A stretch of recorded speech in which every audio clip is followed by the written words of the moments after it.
Nos momentos finais da vida terrena de Jesus, enquanto pendia da cruz, suas últimas palavras ecoaram através dos séculos com uma profundidade que continua a transformar corações e mentes até hoje. A crucificação não foi apenas um momento histórico, mas um portal para compreendermos o amor divino em sua expressão mais pura e sacrificial. Neste vídeo, mergulharemos nas 7 últimas palavras ou declarações que Jesus proferiu na cruz, explorando não apenas seu contexto histórico, mas também como elas podem iluminar nossos caminhos nos desafios contemporâneos. São frases que, embora proferidas há mais de 2000 anos, continuam a oferecer consolo, orientação e esperança para todos que as contemplam com o coração aberto. Na tradição cristã, essas palavras são frequentemente meditadas, especialmente durante a Quaresma e a Semana Santa,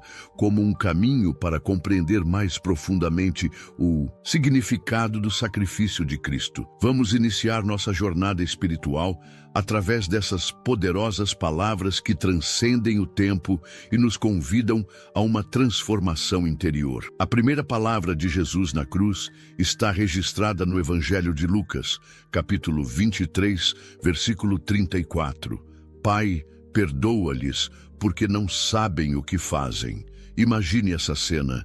Jesus acabara de ser pregado na cruz, seu corpo dilacerado pelos açoites, sua cabeça perfurada pela coroa de espinhos, suas mãos e pés atravessados por cravos.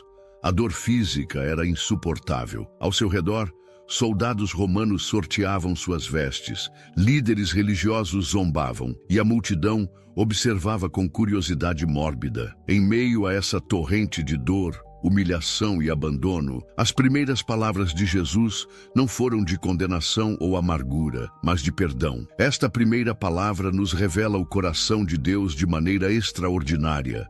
Em um mundo onde a vingança muitas vezes é vista como justiça, onde guardamos ressentimentos e alimentamos mágoas como se fossem tesouros preciosos, Jesus nos mostra um caminho radicalmente diferente. Ele não apenas ensinou sobre o perdão durante seu ministério, mas o demonstrou no momento de maior sofrimento. Refletindo sobre essa palavra em nossa vida contemporânea, quantas vezes nos encontramos presos em ciclos de ressentimento? Talvez alguém no trabalho tenha levado o crédito por algo que você fez, ou um amigo tenha traído sua confiança, ou um familiar tenha dito palavras que feriram profundamente. As feridas emocionais podem ser tão dolorosas quanto as físicas, e muitas vezes nos agarramos a elas, permitindo que definam nossas relações e até mesmo nossa identidade. Mas Jesus, da cruz, nos convida a romper esse ciclo. O perdão que ele oferece não é uma concessão superficial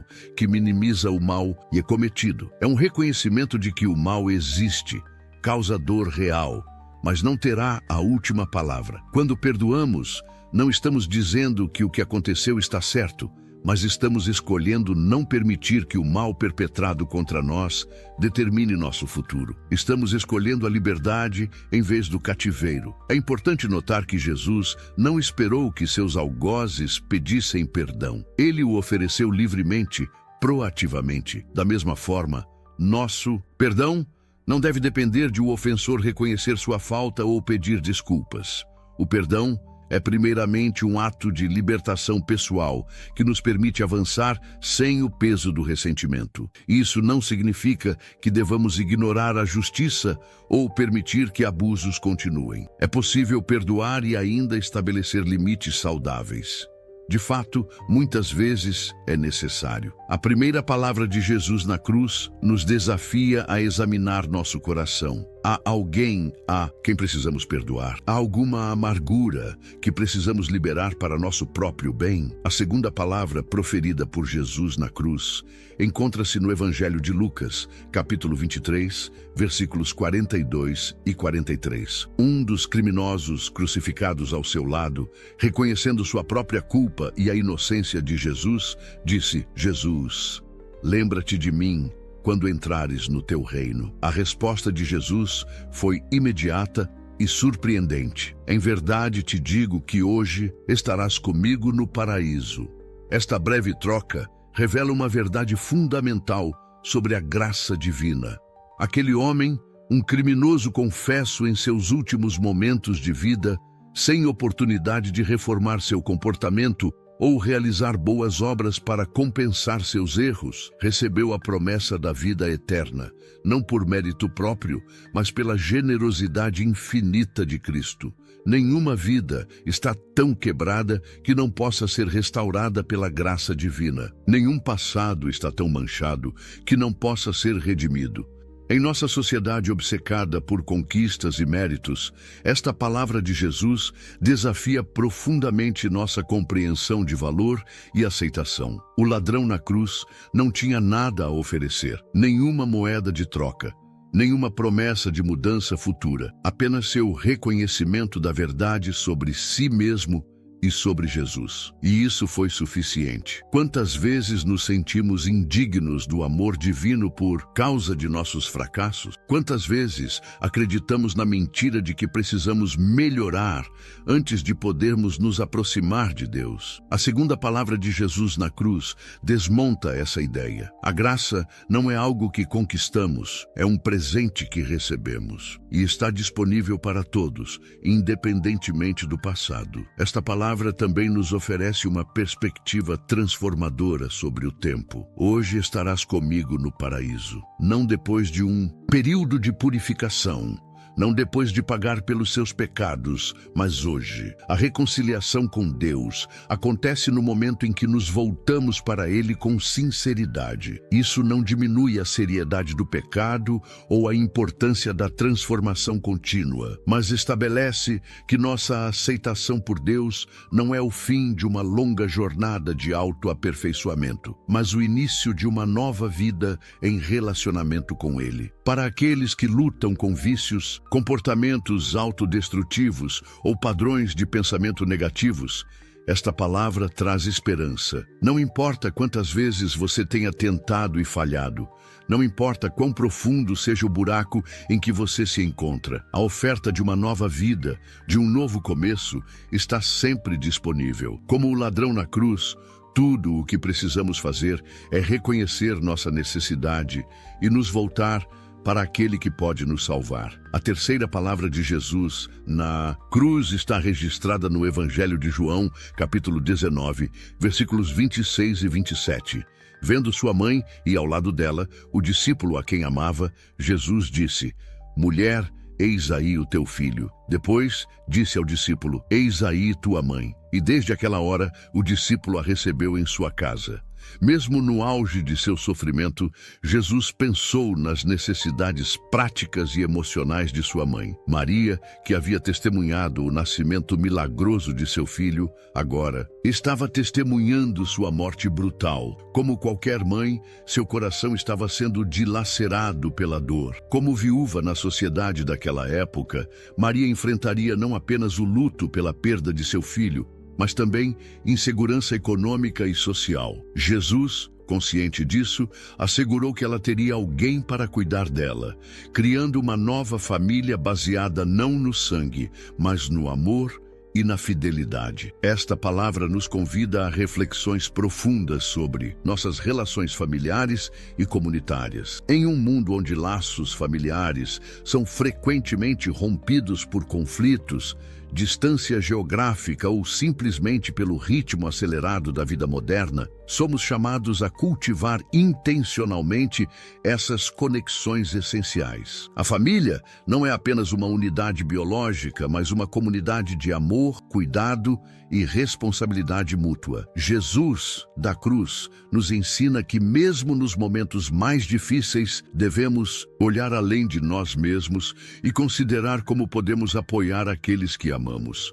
Para aqueles que não têm família próxima ou cujos relacionamentos familiares são fonte de dor, a terceira palavra de Jesus oferece um modelo alternativo: A comunidade da fé como família. Jesus criou um novo vínculo familiar entre Maria e João, unindo-os em seu amor por ele e um pelo outro. Da mesma forma, estamos convidados a construir relações significativas dentro de nossas comunidades espirituais, onde possamos encontrar e oferecer o cuidado, apoio e amor que todos necessitamos. Essa palavra também nos lembra da importância do planejamento e da responsabilidade.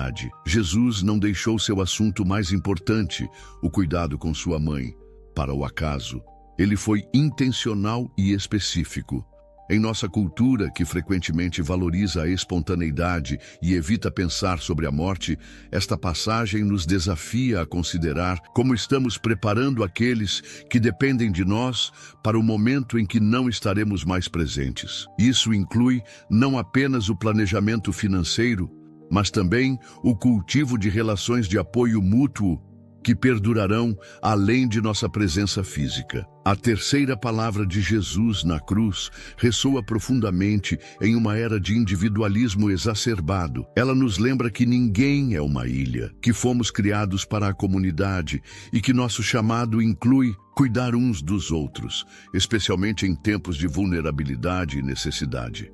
A quarta palavra de Jesus na cruz, talvez a mais angustiante de todas, está registrada nos evangelhos de Mateus e Marcos. Deus meu, por que me desamparaste? Esse grito de abandono, ecoando do Salmo 22, revela a profundidade do sofrimento de Jesus. Naquele momento, ele não estava experimentando apenas a dor física da crucificação ou a rejeição humana, mas algo infinitamente mais devastador, a separação do Pai com quem havia desfrutado de comunhão eterna. Teólogos ao longo dos séculos têm refletido sobre o significado desse momento. Muitos entendem que, carregando o peso dos pecados da humanidade, Jesus experimentou a consequência última do pecado, a separação de Deus. Ele conheceu, em um nível que não podemos compreender plenamente, o que significa estar verdadeiramente só. Esta palavra nos consola profundamente em nossos próprios momentos de escuridão espiritual. Quem nunca experimentou períodos em que Deus parece distante, em que nossas orações parecem bater no teto e voltar, em que nos sentimos abandonados em meio ao sofrimento? Os místicos cristãos chamaram isso de a noite escura da alma. Aqueles períodos em que a presença divina, antes tão tangível, parece ter se retirado completamente. O grito de Jesus na cruz nos assegura que não estamos sozinhos mesmo em nossa solidão existencial. Cristo já esteve lá antes de nós, sondou as profundezas mais obscuras da experiência humana. Quando nos sentimos abandonados por Deus, podemos nos consolar sabendo que Jesus compreende perfeitamente essa dor. A quarta palavra também nos ensina algo fundamental sobre a natureza da fé autêntica. Note que, mesmo no momento de maior abandono, Jesus ainda se dirige a Deus como meu Deus. Sua fé permanece, mesmo quando os sentimentos de presença e conforto divinos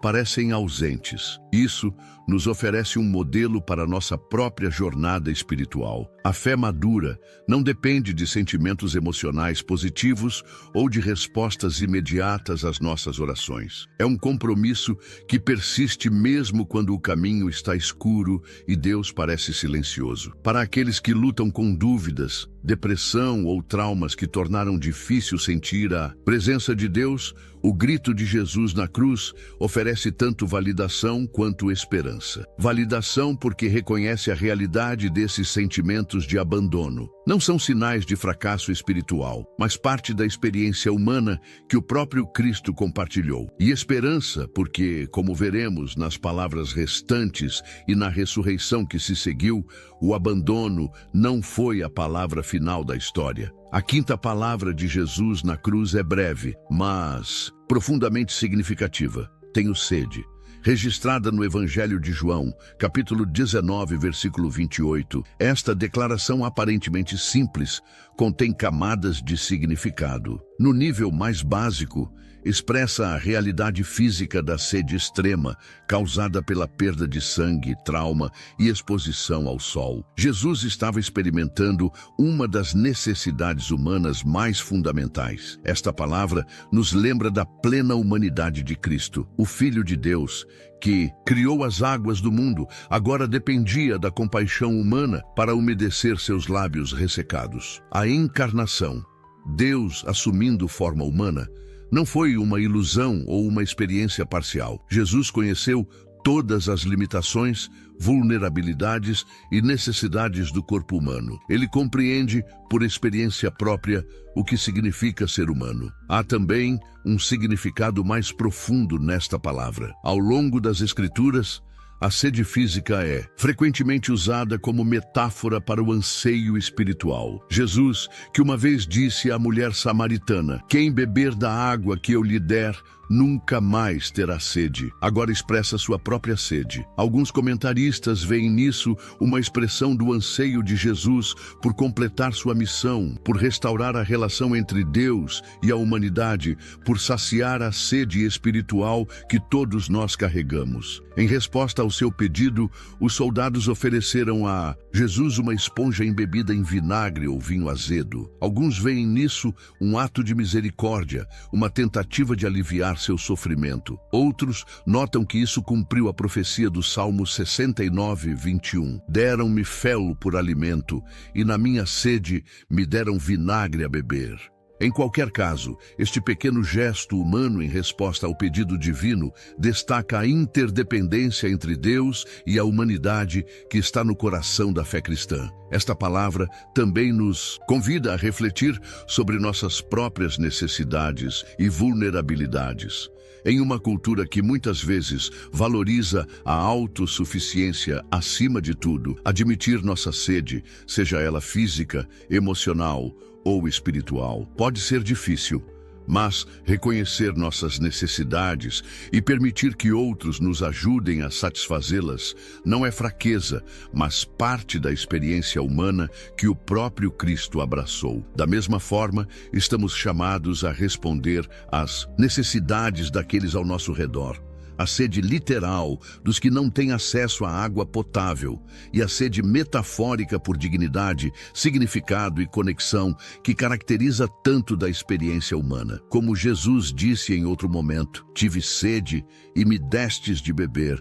Quando o fizestes a um destes meus pequeninos irmãos, a mim o fizestes." A sexta palavra de Jesus na cruz, registrada no Evangelho de João, é simplesmente "está consumado". Embora breve, esta declaração carrega um peso enorme.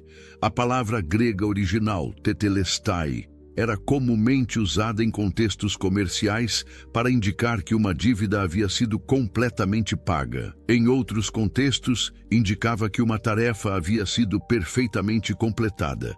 Não é um grito de derrota, mas uma declaração de vitória. Com estas palavras, Jesus anunciou que sua missão redemptora estava completa. O plano divino de salvação, preparado desde antes da fundação do mundo, havia sido executado perfeitamente.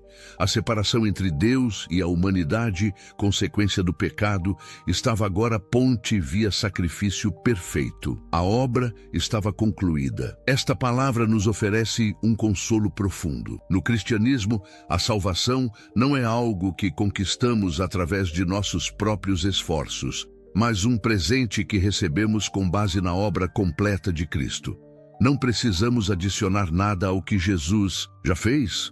Não há requisitos adicionais, não há mérito que precisamos acumular. Está consumado significa que a obra de reconciliação entre Deus e a humanidade está completa, não parcialmente realizada, não dependente de nossa capacidade de manter certos padrões, mas inteiramente finalizada pelo único sacrifício perfeito. Para aqueles que lutam com sentimentos de insuficiência espiritual ou que temem nunca serem bons o suficiente para Deus, esta palavra traz liberação. Nossa aceitação por Deus não depende de nossa perfeição, mas da perfeição de Cristo e de sua obra completa. Ao mesmo tempo, está consumado, nos convida a viver na realidade desta obra completa. Se a ponte entre Deus e a humanidade já foi construída, somos chamados a atravessá-la, a viver em relacionamento restaurado com Deus. Se a dívida foi paga, somos chamados a viver em liberdade financeira e espiritual, não continuando a acumular dívidas através de padrões antigos de pensamento e comportamento. A sexta palavra de Jesus na cruz nos desafia a parar de tentar ganhar o favor de Deus e, em vez disso, receber com gratidão o que já foi livremente dado. Também nos capacita para nossa própria missão no mundo. Assim como Jesus tinha uma obra específica para cumprir, cada um de nós tem um propósito único na grande narrativa de Deus. Está consumado nos lembra que, com a graça de Deus, podemos completar aquilo para o qual fomos criados. A sétima e última palavra de Jesus na cruz está registrada no Evangelho de Lucas, capítulo 23, versículo 46. Pai, nas tuas mãos entrego o meu espírito. Com estas palavras, Jesus expirou voluntariamente, concluindo sua jornada terrena. É significativo que sua primeira e última palavras na cruz foram dirigidas ao Pai. Apesar do momento de abandono expresso na quarta palavra, Jesus terminou em perfeita confiança na bondade e fidelidade de Deus. Estas palavras finais, adaptadas do Salmo 31:5, eram uma oração judaica tradicional antes de dormir. Assim como uma criança confia seus medos noturnos aos pais antes de adormecer, Jesus confiou seu espírito ao cuidado do Pai no momento de sua morte. Esta é a confiança definitiva, entregar tudo, até mesmo o próprio ser, nas mãos de Deus. A sétima palavra nos ensina sobre a natureza da verdadeira rendição. Em nossa cultura, que valoriza o controle e a autonomia acima de tudo, a ideia de entregar nossa vida a Deus pode parecer assustadora ou até mesmo negativa. Mas a rendição cristã não é resignação passiva ou fatalismo. É uma entrega ativa, consciente, confiante, baseada não em desesperança, mas na convicção profunda de que estamos nas mãos de um Pai amoroso. Jesus não foi vítima das circunstâncias. Ele voluntariamente entregou sua vida. Como ele mesmo disse anteriormente, ninguém a tira de mim, mas eu a dou por minha própria vontade. Da mesma forma, nossa entrega a Deus não é uma admissão de derrota, mas um ato de confiança corajosa. Esta palavra também nos prepara para nossa própria mortalidade. A morte é uma realidade que nossa cultura muitas vezes tenta negar ou esconder, mas que todos eventualmente enfrentaremos. Jesus nos mostra como morrer com dignidade, propósito e esperança. Não precisamos nos agarrar desesperadamente à vida, nem precisamos temer o desconhecido que a morte representa. Podemos, como Jesus, entregar nosso espírito nas mãos do Pai, confiantes em seu amor e cuidado que transcende até mesmo a barreira da morte. E esta confiança não é apenas para o momento da morte, mas para cada dia de nossas vidas. Pai, nas tuas mãos, entrego o meu espírito. Pode ser nossa oração diária, enquanto enfrentamos incertezas, tomamos decisões difíceis ou simplesmente navegamos pelas complexidades da vida cotidiana. Ao refletirmos sobre as 7 palavras de Jesus na cruz, somos convidados a uma jornada de transformação. Estas palavras, proferidas em extrema agonia, revelam o coração de Deus e nos mostram um caminho para viver que é marcado pelo perdão, graça, comunidade, honestidade em meio à dor, reconhecimento de nossas necessidades, confiança na obra completa de Deus e rendição confiante em suas mãos amorosas. De muitas maneiras, estas palavras formam um mapa para a jornada espiritual. Começamos reconhecendo nossa necessidade de perdão e oferecendo perdão aos outros. Recebemos a graça de Deus gratuitamente, sem tentar merecê-la. Abraçamos nossa conexão com a comunidade de fé, assumindo responsabilidade uns pelos outros. Somos honestos sobre nossos momentos de dúvida e desespero, sem pretender que a jornada seja sempre fácil. Reconhecemos nossas necessidades e vulnerabilidades. Descansamos na obra completa de Cristo, sem tentar adicionar a ela através de nossos próprios esforços. E, finalmente, entregamos nossas vidas nas mãos de Deus, confiantes em seu amor e cuidado. Se você está assistindo este vídeo e se identificou com alguma dessas reflexões, saiba que não está sozinho em sua jornada. As 7 palavras de Jesus na cruz nos conectam não apenas com a experiência divina, mas também com a experiência humana compartilhada através dos séculos por todos que buscaram viver à luz dessas verdades transformadoras. Se este conteúdo trouxe luz para você, não esqueça de deixar seu like e se inscrever no canal para continuar recebendo reflexões que nutrem a alma e iluminam o caminho. Seus comentários também são muito importantes para mim, então compartilhe quais das 7 palavras mais ressoou com você e por quê. Juntos, podemos aprofundar nossa compreensão e vivência desses ensinamentos que transcendem o tempo. As 7 palavras de Jesus na cruz têm sido fonte de inspiração para inúmeras obras de arte, música e literatura ao longo dos séculos. Compositores como Joseph Haydn e César Franck criaram obras musicais meditativas baseadas nestas palavras. Artistas visuais capturaram os momentos finais de Cristo em pinturas e esculturas, que convidam o espectador a contemplar o significado de seu sacrifício. Escritores e poetas exploraram as profundezas teológicas e emocionais dessas declarações. Esta rica tradição artística nos lembra que a verdade espiritual não é apreendida apenas intelectualmente, mas também através da beleza, emoção e imaginação. Talvez você mesmo se sinta inspirado a expressar o significado dessas palavras através de alguma forma criativa, escrita, música, arte visual ou simplesmente compartilhando com outros o impacto que tiveram em sua vida. É importante lembrar que as 7 palavras da cruz não são apenas declarações isoladas, mas parte de uma narrativa maior. Elas apontam para a ressurreição que estava por vir, o selo divino de aprovação sobre o sacrifício de Cristo e a promessa de nova vida para todos os que creem. O sofrimento expresso nessas palavras não é o fim da história. A cruz, símbolo de tortura e vergonha, foi transformada em símbolo de esperança e redenção. Da mesma forma, nossos próprios momentos de dor e desespero não são o fim de nossa história. Através da identificação com Cristo em seu sofrimento, também podemos experimentar a força transformadora de sua ressurreição em nossas vidas. As 7 palavras não nos deixam na sexta-feira da paixão, mas nos apontam para o domingo de Páscoa. Nasce tradição cristã, há uma bela prática chamada meditação das 7 palavras, especialmente durante a Semana Santa. Os fiéis dedicam tempo para refletir profundamente sobre cada uma dessas declarações, permitindo que sua verdade penetre o coração e transforme a vida. Você pode adotar esta prática, talvez dedicando um dia para cada palavra durante a Semana Santa, ou simplesmente revisitando-as em momentos de necessidade espiritual. Imagine carregar consigo a primeira palavra quando estiver lutando para perdoar alguém, ou a 7ª quando enfrentar uma decisão difícil e precisar confiar no cuidado de Deus. Estas palavras não são apenas artefatos históricos ou doutrinas teológicas. São recursos espirituais vivos para nossa jornada diária.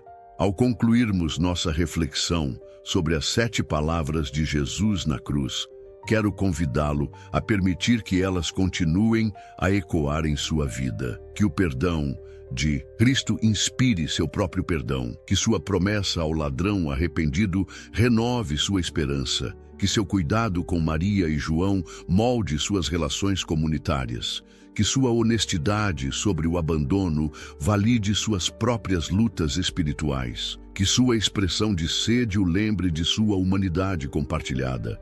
Que sua declaração de conclusão lhe dê descanso na obra completa da salvação. E que sua entrega confiante o ensine a viver com abertura e confiança nas mãos amorosas de Deus. Se este vídeo tocou seu coração de alguma forma, não se esqueça de deixar seu like e se inscrever no canal para mais conteúdos que alimentam a alma e iluminam o caminho espiritual. Seus comentários e compartilhamentos também ajudam este conteúdo a alcançar mais pessoas que possam se beneficiar dessas reflexões profundas. Lembre-se de que estamos juntos nesta jornada de fé, apoiando-nos mutuamente enquanto crescemos na compreensão e vivência dessas verdades eternas. Até o próximo vídeo.